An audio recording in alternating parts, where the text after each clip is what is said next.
এই যে এনসিপির যারা জামাতে যোগ দিছে, সঠিক ব্যাঠিক তাদের ব্যাপার, তারা রাজনীতিবিদ, আমার সামনে আছে সে। কিন্তু আমি প্রশ্ন আমার অন্য জায়গায়।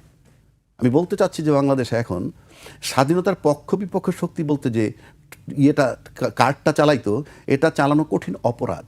কেন অপরাধ? আমি দুইজন বিশিষ্ট মুক্তিযোদ্ধার কথা যদি বলি, তারা কারা? একজন মেজর আখতারুজ্জামান, তার দীর্ঘদিন যে রাজনীতির কেরিয়ার, সে কোথায় যোগ দিছে? জামাত। এলডিপির কর্নেল অলি, তার মতো একজন মানুষ হয়? উনি মুক্তিযোদ্ধা, উনি যোগ দিলেন কোথায়? জামাতে। তার মানে কি? মেজর আখতারুজ্জামানের 5 বার বহিষ্কার করা হয়েছে, 5 বার আবার ফেরত নেওয়া হয়েছে। তার মানে কি? সে যোগ দিছে জামাতে। এলডিপির অলি সাহেব দীর্ঘ কেরিয়ার, জিয়াউর রহমান সাহেবের সাথে সহযোদ্ধা ছিলেন উনি। ওনার অ্যাকশন, ওনার সব কিছুতে মনে হয়েছে যে বিএনপিকে সে মনে প্রাণে ভালোবাসে। আমার সাথে তার কথা হয়নি, কারণ নাহলে দীর্ঘ এতদিন থাকেন, উনি এসে যোগ দিলেন। তার মানে কি?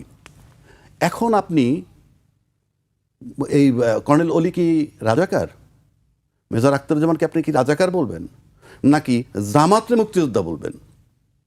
কারণ সব তো এক জায়গায় মিক্সড হচ্ছে।